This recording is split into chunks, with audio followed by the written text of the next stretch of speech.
Hey there, it's Tess and Christina. We're the co-hosts of Authentically Wild, a podcast that's here to shake up how you see life, relationships, and your healing journey. This isn't your typical feel-good chatter. We're diving headfirst into the raw, real, and transformative conversations that can change everything you thought you knew about yourself and the life you're currently living. Pulling back the curtain on our day-to-day lives, talking about relationships, parenthood, personal growth, trauma, and spirituality. Both of us have transitioned from lives that felt stuck and inauthentic to discovering a way of living that's raw, honest, and deeply healing. The breakthroughs that we've had, they've been wild, and they're exactly why this podcast exists. We knew we couldn't keep these conversations to ourselves. So if you felt lost, stuck, or like there's something more out there for you, this is your sign. It's in the hardest, messiest seasons of life that we discover our truest selves. But here's the thing, the choice to dig in, that's all yours, baby. So buckle up, because shit's about to get wild. Hey, girlfriend. Hi. Do you save your singing just for the podcast? Sometimes. Ooh, this topic is going to be fun. I'm excited. Maybe triggering for some.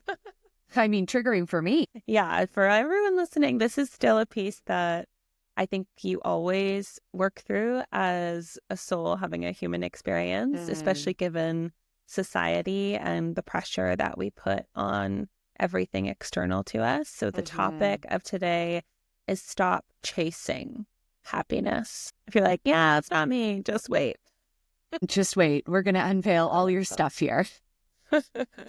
Yeah. And, you know, I've said this a lot, many times, and this is going to be something I kind of dig into personally, but building my business, becoming an entrepreneur has been one of the greatest spiritual awakenings in itself, because it's really shown me all the ways, not just with money, but in my whole life, in all areas where I was really conditioned to believe that happiness is found in these external things. Mm-hmm. It's so true. I mean, I've talked on the podcast before about my rock bottom moment when I woke up and realized I had checked all of the things off the list, career included, and I was still waiting for this feeling to fulfill me, this feeling of happiness, elation, peace, safety, and that never came. I repeat to everyone chasing something, that never comes. Yeah, and I think you might get some semblance of what that piece is. You might connect with it in some way. Or maybe you do receive the thing that you've put so much pressure on wanting. So let's not get it twisted. You might get that external thing, but then the chase doesn't stop, because you're essentially trying to fulfill a need of the ego. And anything that the ego needs is conditional. It's never going to last. It's never going to be enough. Yeah. I think for anyone listening too, if you're like, I'm not sure if that's me or not, maybe we'll start just with a question for everyone listening. But I really think, have you ever achieved something you thought would make you happy, only to then not feel fulfilled from it? Or to have a very quick high from it and then feel like, okay, now I got to get on to the next thing. This could be in your career. It could be waiting for the perfect person. It could be like weight loss or health journey, right? And so I think so much of happiness we think is this feeling, but really it's a choice. That's how I view happiness. It's a everyday, every moment choice. And really the choice is, can I be present? Can I actually see what's beautiful in this moment, in this phase of my life, in this new learning journey I'm on, and not waiting for the destination, right? We've all heard that saying. It's all about the journey, not the destination. That's where happiness, in air quotes, I think is found. I love that you talk about this piece of it being a choice, because I think when we are searching and chasing that happiness, one, we're never going to be satiated. And good word. Yeah. And two, even when we do feel it, it's always in a, what's the word I'm trying to think of here? It's always changing. It's always moving, because nothing is ever, nothing is ever stagnant. Everything is always moving and changing. And so we're already setting ourselves up for disappointment, failure, if we're always chasing happiness. And that piece that you touch on, the presence, that has also been such a game changer for me. Because I think when we are open to presence rather than chasing happiness, there is an ability to also be with anything that is showing up. Love that. And it's so true. I mean, I've heard and read in so many different books around the fact that we all want to avoid the negative, what we consider negative emotions, right? Sadness, grief, whatever, I mean, anger. Yet to have happiness, to actually have the capacity to feel that, you have to be open to the full spectrum of emotion, right? And so we're always chasing just the positive piece. It's like, no, actually, you can be in a hard phase of your life and still feel happy. Yeah. You can find joy and happiness in the small little things. And I think happiness is almost like a muscle because it is a choice, right? And we can choose to build it in the small moments in the present, right? Or we can continue thinking it's something that's way far away from us. Yeah. Well, you bring up a really important piece here, which is we cannot actually experience something fully unless we have also experienced the opposite. It's polarity. It's a spectrum. Yeah. It's that dance of polarity. And this is where, as much as like the rock bottoms can be so hard and the really difficult pieces that we go through, the phases, the nitty gritty, sticky stuff, if there's one thing that I can find gratitude for in that is that I always know on the other side is going to be some clear skies. And there's going to be a greater appreciation for those clear skies because of the stormy weather. Yeah, absolutely. No, I love that. It's a great perspective. You know, and so I invite you listening through this episode to really think about and reflect on your relationship with happiness. You know, Tess and I are going to dig into what does that even mean, our own personal experiences in working with this, moving with happiness, finding presence. We're also going to provide some tips and practices. But as we're moving along here, really reflect on what does it mean to you to be happy? And is it something that you're chasing? What's the conditioning you've had around that piece? Well, I think you bring up this point too, that a lot of the times we have no idea what we actually want, right? Or, you know, what does bring us joy. We haven't done this inventory of our lives. I know in my story, that's sort of where I ended up. I was like, but I had all the goals and I checked them all off and I'm not happy. And I'm like, but did I want those things? Right. And was I even enjoying the journey? Because I don't know if my purpose and my drive was actually fully aligned with those things. So I don't even think I could find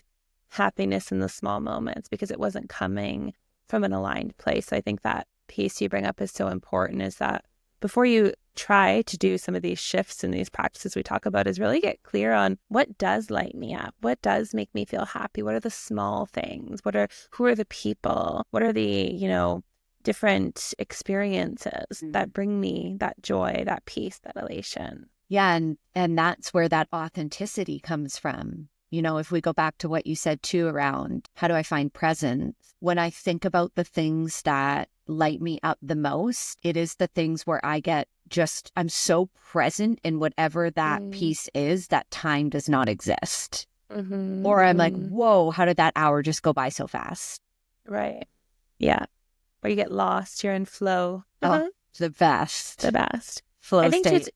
it's really important to talk about just the way our lives are right now. And I think we're so wired for one, negativity, but two, just this value I think that society places on external metrics. And so I just want to talk about this one concept because from a scientific perspective, it really helps people understand like why this doesn't work. Because if you're like, yeah, I'll be fine. Like if I get a mansion, I'll be happy. Like maybe you don't believe what we're putting out right now. Let me explain it just from a neuroscience perspective. So there's this effect called the hedonic, I believe is how you say it, hedonic treadmill effect. Okay. And so it's how our brain actually adapts to pleasure.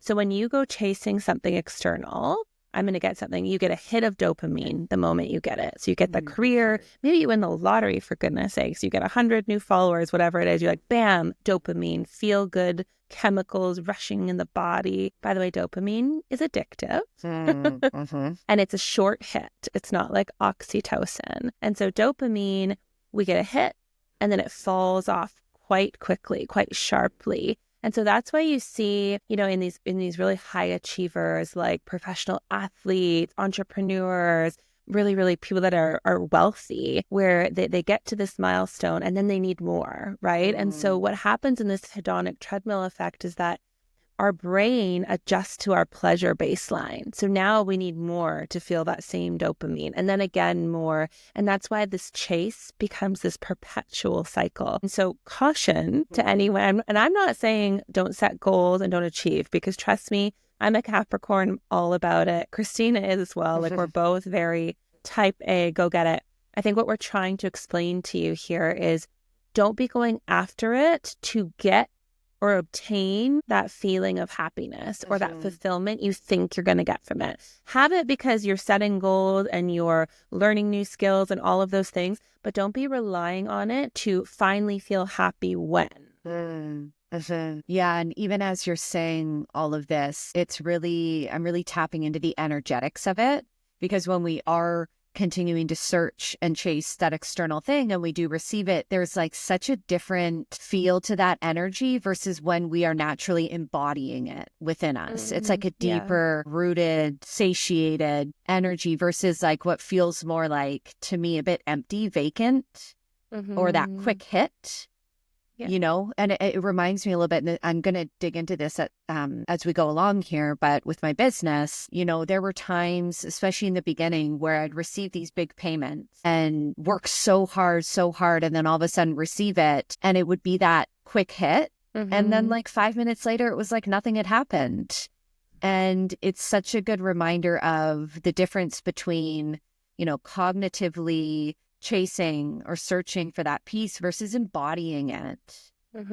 And, actually it reminds me too of something that came up in, we had one of our soul empowered meetups yesterday with my community. And we were talking about, I was speaking with one of the women in the group about finding joy in her life and finding contentment. And she was like, well, what do I need to do? How do I do that? How do I start this piece in my life? And there was almost like this external search for it, or like, what do I have to do to look outside of myself to feel that? And we began to help her kind of go within the body to tap into how would that feel in your body? Where do you feel that? Like more of a somatic exercise of feeling it. And then when you think about how this feels in your body, what are the things that actually allow you to feel that you can do now? And so it was about really helping her take that thing, that future projecting, and bring it to the now. And it was really cool to see her make that shift of, oh, this is actually something I can create within myself now.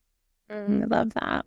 Yeah, I'm excited to dive into that in the practice part too. I feel like gratitude is a big practice that you can do right now in your life while you're listening to the podcast.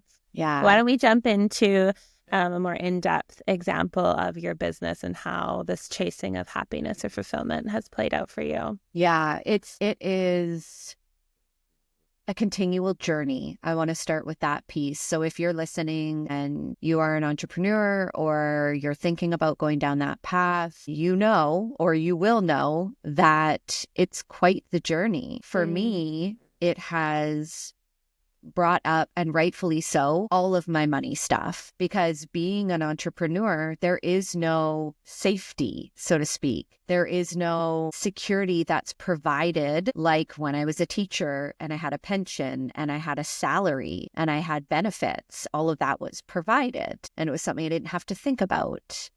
And, stepping more into this path of entrepreneurship, there is none of that. But then the trade-off is, one, you really get to create so much of your own freedom, so much of your own deeper fulfillment. You create your schedule, you choose, there's just so much choice and freedom, but also the opportunity to experience greater abundance. But for me, at least, and I'd love to know how this is going for you, because you're kind of in the middle of it with yours. For me, it's been a slow roll, because while I've also been growing my business, I've also been healing my nervous system.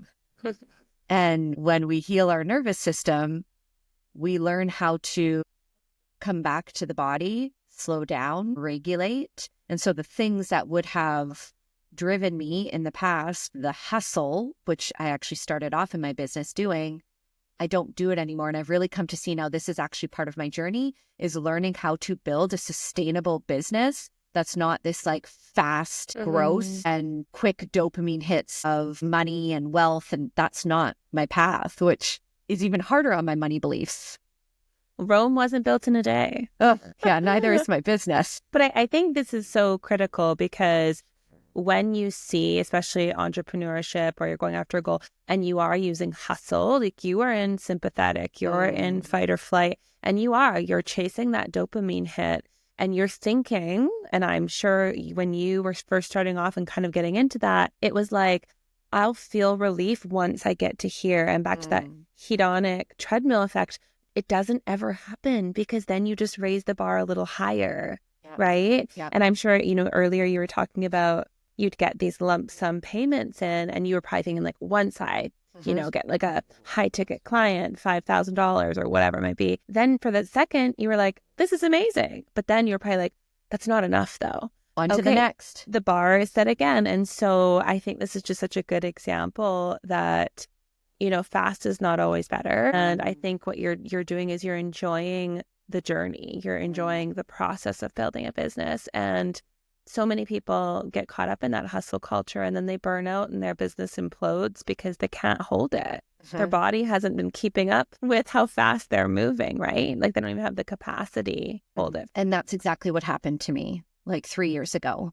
Was I was going too hard, too fast. And this was before I had a deeper understanding of my nervous system, and I completely burned out. And I had to shut down for like 2 months while I figured out what the heck was going on, and thus started my nervous system healing journey. But one thing that continues to show up in my business that I am healing through and creating new beliefs and stories around is this piece of money and investing. So I was taught and conditioned to believe that you put money in really safe places, it grows for you, and then you retire and that money is there. And, you work so hard until whatever, you're 65 or something, and then you retire. And I know you know this one. And what I've slowly began to shift out of is recognizing that right now, actually, the investment is my business. And so the money, a lot of the money that I will invest into is actually into programs or coaches that allow me to grow my business and scale it to a place where it becomes safer and more secure. But that is a total, for lack of better terms, messes with my mind and the ego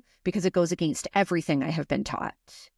And I really have to, it's funny, I actually just had a really long conversation with Derek about this yesterday. He's really good at bringing me off the cliff. And he's like, no, you got to remind yourself that, one, you're not just investing in your business when you do these things, but in investing in your business and scaling it and growing it, that also then creates more space for you to work on your healing, your nervous system, your relationships with your kids, your schedule, your happiness, creating content, like all of these things that create such a greater happiness in your life. Yeah, investing in yourself.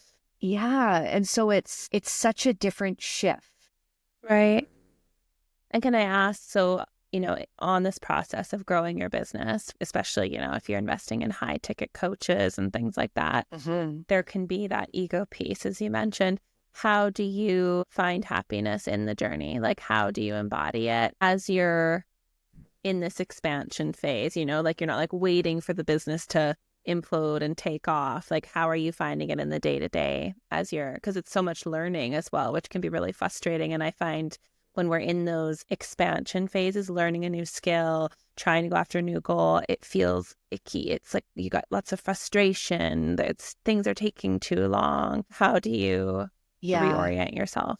Well, and this is something that we'll really dive into in one of the practices I provide, but awareness of the ego is so important. And this isn't to invalidate the human in me that shows up really scared or doubtful or fearful. But the truth is, it shows up every day. And I've just had to understand that this is part of my journey, is to learn how to master that human experience. And the ego that shows up, it's not about resisting it or blocking it or fighting it or succumbing to it, which I did a lot of my life. And I played by all the rules and I stayed in the box. No, it's actually being able to see when those fears and those stories and those limiting beliefs show up, validating it, being with it, working with it. And I love this saying, it's like letting it come in for tea, but not letting it stay for dinner.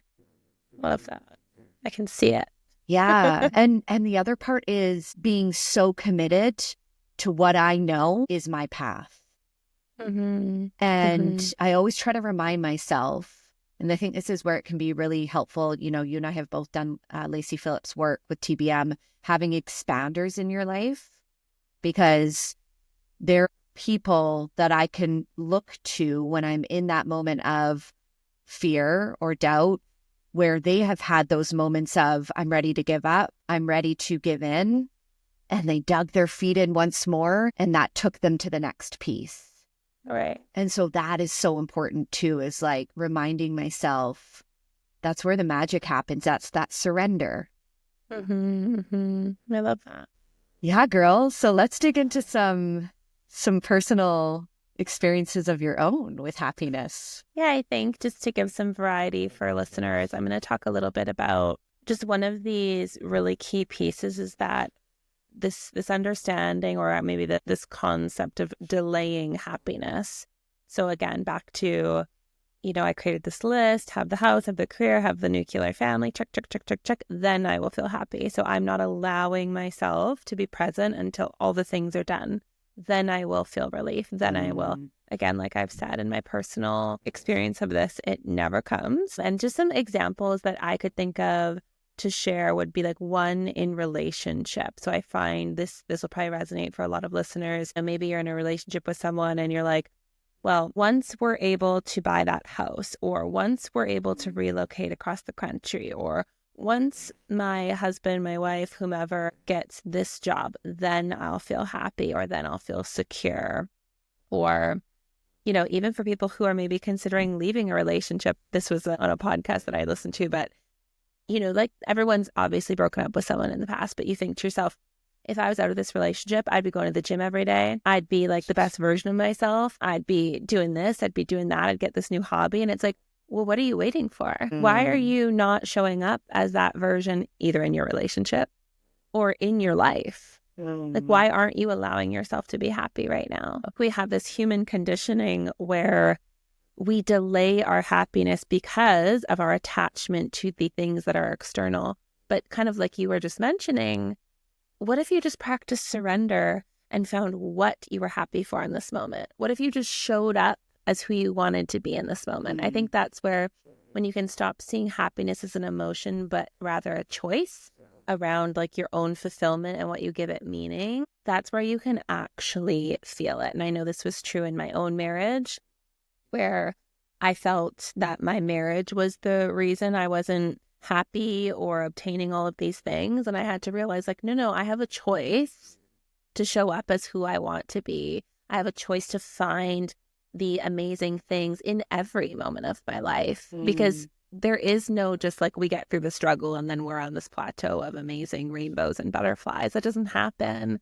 And so I think it's this practice, this muscle, and not allowing ourselves to delay what's around us at all times. You know what I mean? Yeah. And I'm excited to dig into the gratitude piece, because that is something for me that I struggle with a little bit, is that there is, and maybe this will help listeners as I grapple with this to see what you have to say about this, is that sometimes when I'm in a mood or, something's showing up or an external part of me is like, well, I don't want to be grateful. Well, I want to just be in this. Well, it's funny because I think I had this mentor once actually that I did my breathwork training through, and she said, I wake up and I'm wired for negativity. I'm wired to see the bad parts of a situation. She's like, so I had, one of her practices was go through the alphabet and with each letter say something about herself. I'm amazing. I'm beautiful. I'm charismatic. Da, da, da, da. And she'd have to do this thing with herself, do some breath work, get on the treadmill to move the energy out of her body, to reset it towards positivity. And I think a lot of us are wired that way, depending on how we've grown up, our conditioning. So I agree with you. I have, I think in the last couple of years, really been trying to rewire my brain, because that will be my first thought too. And I think what it comes down to is that we find comfort in the familiar. And if we've been in really traumatic, sympathetic, nervous system type experiences in our lives, where we feel more comfortable feeling those hard emotions, when so much of actually having happiness in your life is, do I have the capacity to actually receive happiness, Ooh. to receive joy, to hold love, whatever it would be. And I know like that was true in my own marriage. Like I couldn't allow Tori to love me until I had done all these things. It was like I was again delaying myself from receiving it because I didn't have the capacity to hold it. Mm-hmm. Right? And therefore it wouldn't have felt safe. No, but we spend so much time trying to gain happiness, trying to, you know, really what we're trying to do is we're trying to elude fear, elude all the bad emotions we talked about, when really what we should be working for is like, how can I receive it right now? Do I even have the, like, starting literally, I think when we say start in the present, people are like, well, what kind of impact's that going to have on my life? No, that's where it starts, because you're not even capable of holding happiness for something really big. You know what I mean? Yep. Like if you can't start in the micro moments, you have no chance from a nervous system perspective, like, and just like a trauma perspective from holding it for bigger moments. Yeah. I think in my experience. It's those bite-sized pieces for your nervous system to be able to expand in a safe way, to be able to hold more of that. Yeah. So it's such a good piece you bring up here in those moments where the ego's fighting and you are wired to want to be angry. Can you take a breath? And I'm not saying if you're in a fight with your partner, I'm not saying you're like, I'm so grateful for you. No. Maybe it's not them, but maybe it's like, I'm so grateful for this coffee because it is so delicious. As you're trying to take some deep breaths to not like smother them with a pillow. I'm so grateful I didn't kill my partner today. Right? I'm so grateful my hair is looking amazing after my haircut. Like it can be like the smallest, even materialistic things. It's about creating the shift, right? Because it becomes muscle memory, and then your capacity begins to expand to be able to hold that. So many of us, we actually aren't capable of holding love, receiving it. And that also goes for happiness as well.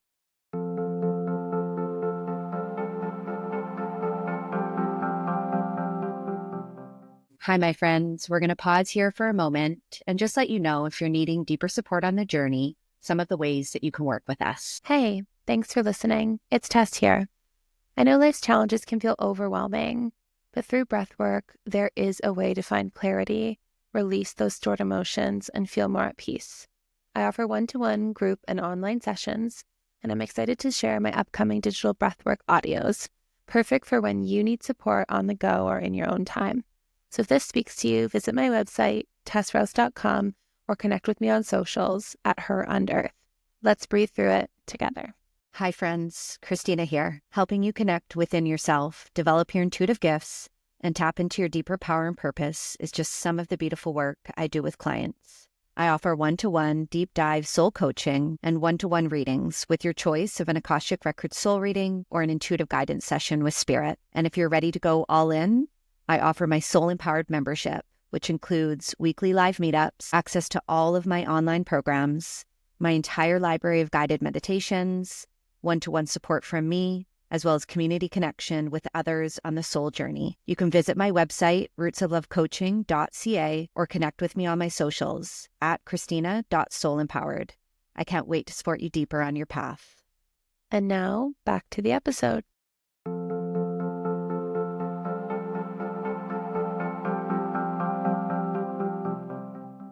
Yeah, I mean, damn, this is like I'm having a moment, because this is definitely an edge for me, and it's something that Derek is much better at. And when I say better, he's had to work for it, but because he has intentionally put the time into creating the shifts, he can snap out of these things a lot faster than I can, and my shadow comes up all the time with it. Yeah. Well, there's safety in feeling like, I think especially when you're in a relationship and you're angry and you don't want to like feel into like the happiness of the little moment or something, there's just so much comfort in it, because especially avoidance out there, and I know you're one, but like you create a wall and that feels safe. And so to then have to sort of like quash like the anger down, that wall begins to recede and that feels unsafe.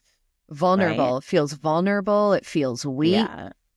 Yeah. Oh, And yeah. so much of being present and being happy, I would say, is equated with those same feelings if you're not wired for it. And I struggle with it too. I just feel intentionally over the last year, I've really had to try to build this piece. So when Mhm. I'm angry and feeling those things, it's not that I use toxic positivity. I'm like, yeah, but just be grateful for like everything in your life. No, like you still feel the hard piece. You still allow the emotion, but you also say, is there anything I can be grateful for in this moment, though? Right. And maybe that Mhm. comes after you've processed some of those pieces that are coming up. But if not, we can also just get addicted to sitting in the shit. Yes, Yeah. 100%. And I mean, if you're listening to this, ain't no shame in that game because that is me. Through my own journey, as I've been able to recognize that's for sure an emotional pattern for me is like when I start to get into that energy, Mhm. there's like an addictive feeling to it. Like there is something, probably the stress hormones that are showing up too, of like, Cortisol. oh yeah, my body's like, yeah, we know this, Yeah. So don't judge yourself if you notice that. And I think even just the awareness is such an important piece to start with. Oh, like Mhm. it's actually harder for me to shift into happiness, or it's maybe harder for me to see the glass as half full. That's great. Yeah. Now you have that awareness, and we have to have awareness first in order to create any kind of change for ourselves. I love that. Mm. Well, should we dive right on into practices then? Yeah, let's do it. Well, maybe Um, on that piece, do you want to talk a bit about this ego? Because I feel mhm, like when we're especially in those very activated states, our ego's right there mhm. and it wants to be fed. Yeah. And, for me, this has been something I have been, especially over the last year, has been a bit of a personal kind of inner passion project for me, is really getting better at seeing my ego as it is showing up, working with it, not letting it take over, having awareness of it, not attaching to it, not identifying with it. And that might sound easy. It's not. And it's the real work I think so many of us are here to do. We are souls having a human experience, and that human experience is the ego. And so just to break this down for a moment, if you're like, what the heck is the ego? I'm not cocky. Like that's what we're taught to think of when it comes to ego. This is a little bit different. So from a more spiritual standpoint, your ego, we all have an ego within us. I really like to view it as this sort of lowercase s self inside of us, our uppercase s self being like our deeper self, our soul. But it's this very human part of us that has formed through how we identify, our attachments, our pain, our trauma. And I really like to think of the ego as all these little parts that make up who we are, but it is our conditioned self. So it is not the true deep part of us, the authentic light within us. It is kind of like this exterior shell, this Mhm. external shell that makes up who we are, that works in relation to our external world. I love that you paint it as a shell because as you were talking, I'm thinking it's your armor, Yeah. it's your protection. So when you're thinking of ego, don't just think, oh, it's all the bad parts of me. No, no, no, no. It serves a purpose Mhm. and it has probably kept you alive or sane or regulated in some way, maybe unhealthy or not, by protecting you from things. That's its job, is Yeah. to constantly be trying to look for external stimuli, external circumstances that feel dangerous to it, right? So yeah, Yes. that's a great way. Is it's the exterior shell, the Yeah. armor. And I love that you bring up this piece that it's not necessarily bad. Our ego just is the human experience. It is what allows us to function in the world of form. Your ego resides in the mind. And so we also use our ego to create, to plan, to have processes. It's how we relate to our world. And Mm-hmm. so, again, this isn't about fighting it or killing it off, which can also be part of the spiritual community. It's having the awareness of it, of when it's showing up, but not attaching so much to it that it is you. It's not. Mm-hmm. You are the awareness of all of this. And so to take it back to what I was talking about, learning how to have the awareness of my ego when it's showing up, the fears, the doubts, the limiting beliefs, anything that really disconnects me from the present moment has been the work for me. And Mm-hmm. when we relate it back to this piece of happiness, anytime I am searching for or trying to attain and experience happiness, I am always disconnected from the present moment. Yeah. I think honestly, so much of it comes down to, I was even in a workout class this morning and just stressed about a few things. And I found myself not even focused on the moves. It was step class. It's like quite intense. I was literally in my brain thinking of the problem. And so I'm in the future, manuscripting like what's going on. And I was like, stop it. Like I had to like catch myself and be like, focus on this moment. Like Yeah. that's all that's here is this right now. And if you're like, yeah, I'm never in the present moment. I'm always thinking about something that just happened or something in the past or what's about to come, like you're in a state of basically anxiety, right? Anxiety, our ego keeps us from being in the moment. Yes. Yes. And I Yeah. love that you brought that piece up, because when we have that stored trauma in our systems, the blocked energetic imprints of when we have that those unprocessed experiences from the past, we will spend a lot of time in the ego because being present wasn't safe. Yeah. So even just recognizing that, hey, I'm in my head a lot, come back to the body. And that's what I've actually really loved about doing my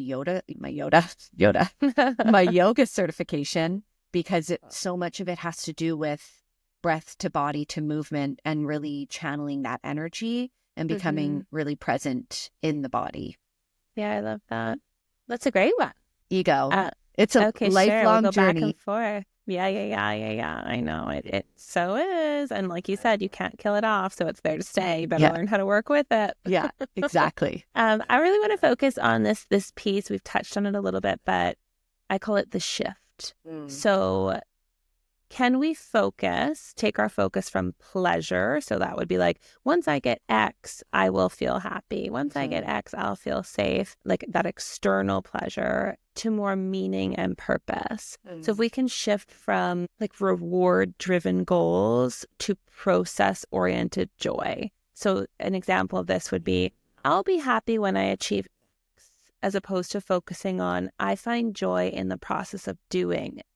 And there was this really good example I actually posted to my story on Instagram the other day. This thought leader was talking about frustration. And we see like when we're frustrated, like when you go from not knowing how to do something, and then there's this journey of learning, that's where frustration comes in, to I've mastered the thing or I've obtained the thing, the skill, the job, whatever. We see frustration, that sort of that middle area, that void, as being really negative. That's actually where happiness is embodied. Like, oh wow, like this is so fun. I'm learning how to build a website. Yeah, it's freaking frustrating. Yeah, you have your ego show up. You don't know how to do this. You're not going to be able to do this, blah, blah, blah. Can you find joy in the micro moments? Like when you get that one little thing and you're a little bit closer to your goal, can you find that happiness? Can you feel it in your body? I think if we can shift from, once I get X, I'll feel happy, to I'm enjoying the process of learning to get to X. That's where happiness is found. Like it is about in the present moment, in the journey piece. Yeah. And what I'm really hearing you say there is to shift from searching to embodying.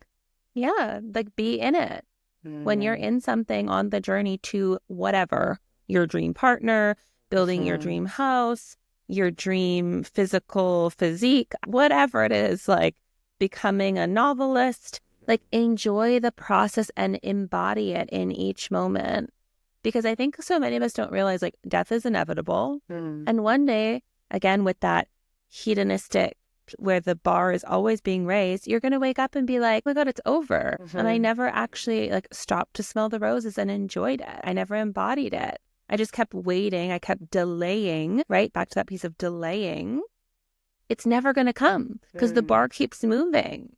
So just like take it, grab it, and feel it. You know, you're reminding me of this really impactful piece that came through in a meditation for me a couple weeks ago. And, you know, I was really in it. And that's often when I get the big downloads, really just present in the feeling and the experience of just being in my body. And all of a sudden this, I guess the best way to put it would be kind of a future projection of this life was shown to me.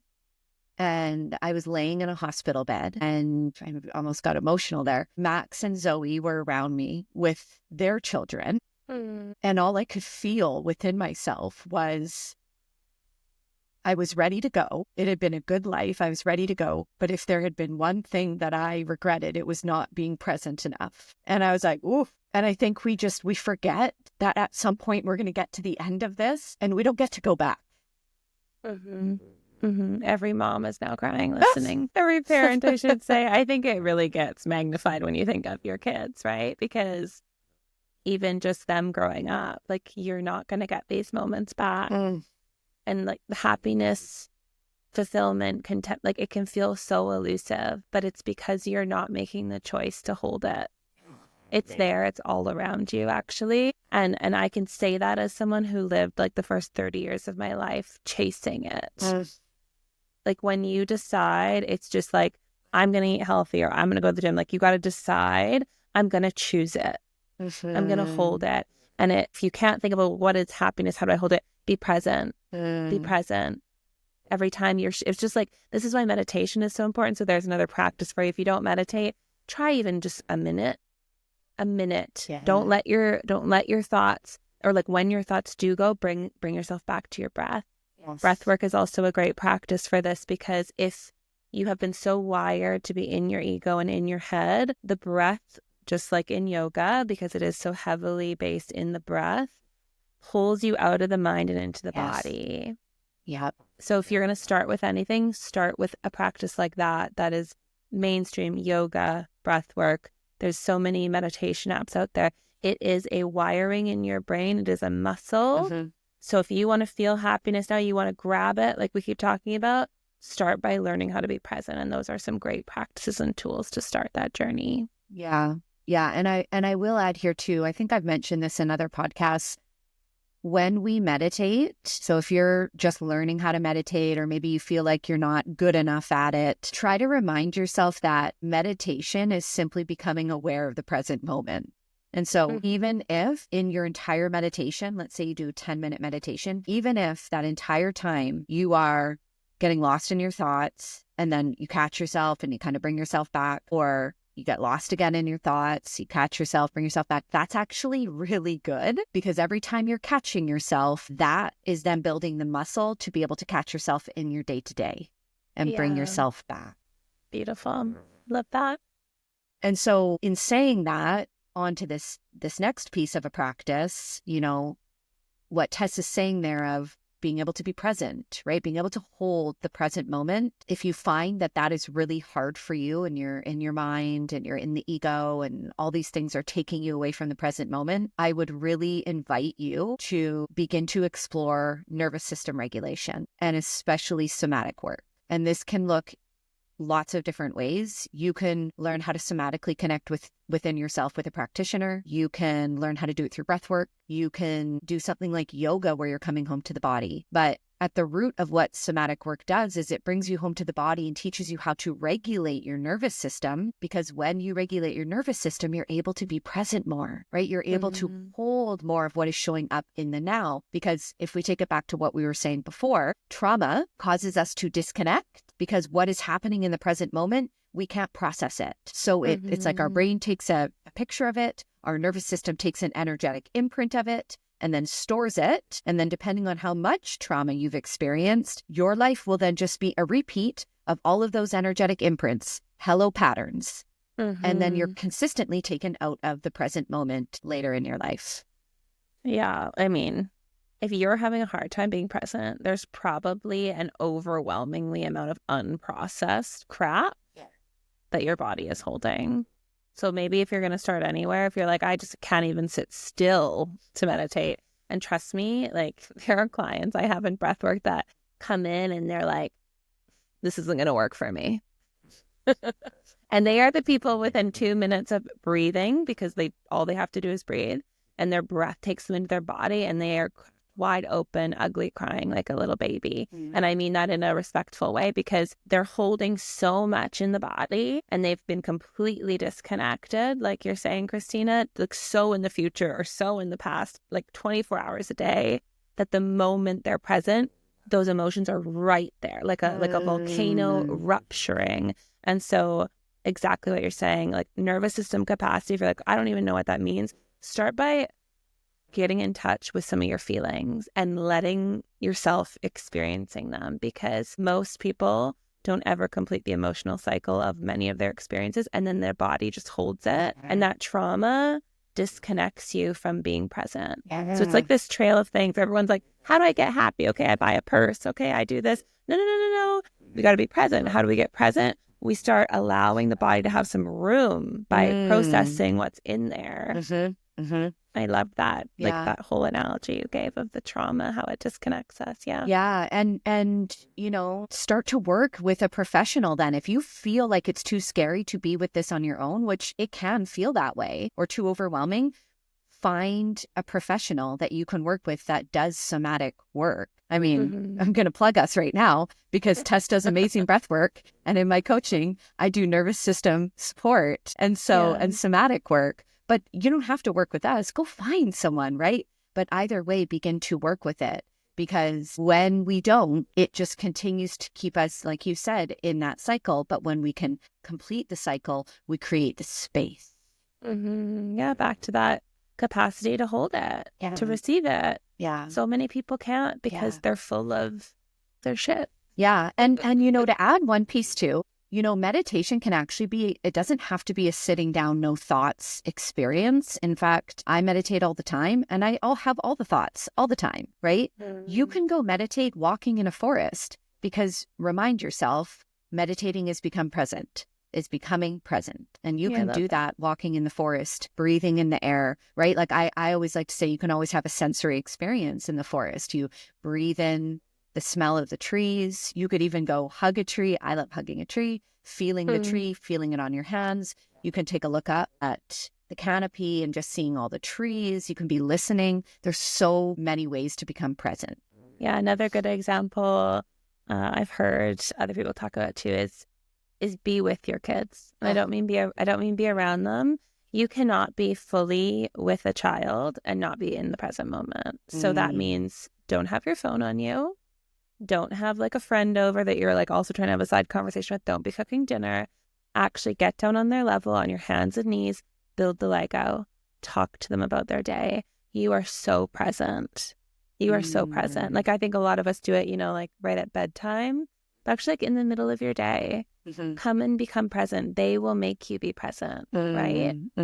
Yeah. We spend so much of our day being like, go away. Like I got to do this. I got to do that. And they're like, be with me, be in this moment. I think that's a gift our children give us that so many of us don't, you know, use. Yeah. We should.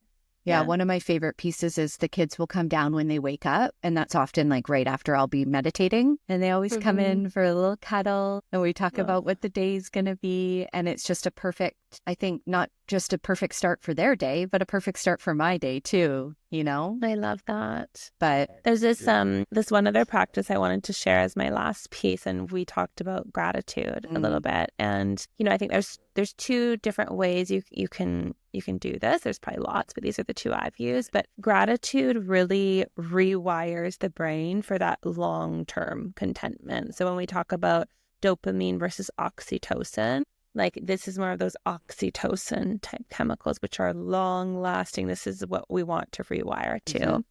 And so gratitude starts by like being having gratitude for the smallest things. And so you could start a gratitude journal. It could be literally one sentence, and you could start your day or end your day with that. I'm grateful for blank. Today I was grateful for blank. One thing myself and my partner have started doing is before we go to bed, because so much of whatever you're doing right before you go to bed is what your neural programming begins to do while you're sleeping.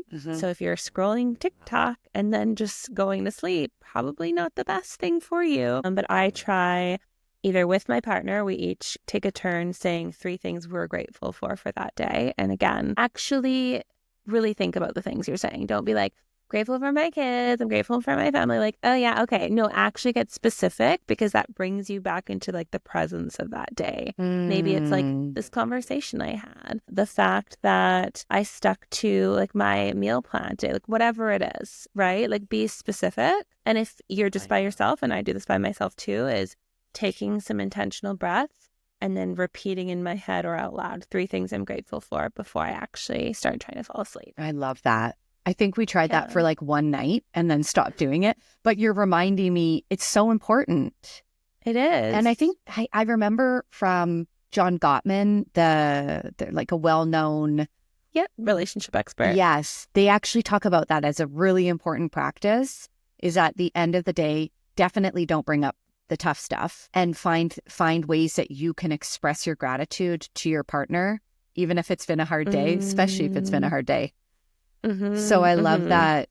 I love that you guys do that. Well, because you think about it, right? If you watch a scary movie before you go to bed, you kind of have nightmares, right? Whatever we are placing into our brains before we fall asleep, we're running a loop on that. So if you can get to a place of gratitude, gratitude is one of the most powerful magnetizing emotions. When I do my breathwork classes, there's typically, and we're bringing up some pretty heavy stuff in those sessions. I always end it with some form of gratitude visualization, because even in the hard things, you can be grateful for something. Totally. Yeah. Right? And it has a compounding effect when you're sleeping. So if you want to try getting present, you want to try some rewiring to really grab that happiness and embody it. Gratitude practices are an amazing start. Love that. Okay, so there's one more practice that I want to bring up that I've kind of coined myself on my journey. It's something that I'll sometimes recommend to clients depending on where they're at. And I call this the add, edit, delete process. And you can really use this in any way in your life. But when we think about how it pertains to happiness, so when you look at the things that, rather than make you happy, the things that allow you to feel joy in your life, coming at it from an add, edit, delete perspective, what are some things you can add into your life that bring you joy? What are some pieces that you could edit a little bit? So maybe it's not necessarily something you can take out, but you can work with it a little bit. You can shift it a little bit to make it feel more joyful. And I'm going to give an example of that. And what are some things that you need to delete? Hello, boundaries. Yeah. Oh, yeah. You mean we actually have to take responsibility for our lives? This Right. sounds scary. This is such a good process because, one, you're learning how to give yourself more of what you deserve, and you're learning how to set some boundaries. But then you're also learning that there are some things that I can't necessarily take out, but I can work with it to create some choice with it. And so an example of this that I love is I loathe grocery shopping. I get really overstimulated in the store, and it's very hard for me to focus because there's a lot going on. So one thing that I find that really helps, that brings me more joy when I am grocery shopping, is listening to music or listening to a podcast. Although podcasts can be hard because then I'm trying to focus on the podcast. So usually listening to some music and singing while I'm kind of bopping around grabbing things, or I'll order online, and that's easy. It's a great example. Right? And so here's where there are certain things you can't take out. We need to eat, but can you edit them so that when you are doing that thing, you feel more present, you feel more embodied? Yeah, it's an amazing way to do it. I think so often, like, we're the reason for our own suffering, right? Oh yeah. Yeah. 1000%. Like even honestly, this podcast, we loved it. But it was the editing process and all the tech parts that was giving us just so much, and we were in these different phases of our lives. So we're like, let's just press pause. And you know what? A year later, we came back and there was like way better technology and platforms that can do it much quicker. And so we kind of edited it, and now we can have it back in our lives. Yeah. Yeah. And see, so that's a great example, right? Where we found a way to still get to do the things that bring us joy, but we've found a way to edit it, no pun intended, to work better for our energy. Yeah. But if there is one phrase that should come from this podcast, it's that we create our own suffering. Yeah. Take that. Sorry, but it's true, my friends. Yeah. And we also, in the same vein, get to create our own happiness by grabbing it. So that was an amazing one. I love. Yeah, this was really good. So we hope that this episode can help you embody, experience more joy, more happiness within yourself, and be able to notice the ways in which you might be looking outside of yourself, searching for what you can do within. Yeah, I love that. I hope you all have an amazing day and find a way to be grateful and find a little micro moment of happiness. Bye. Bye.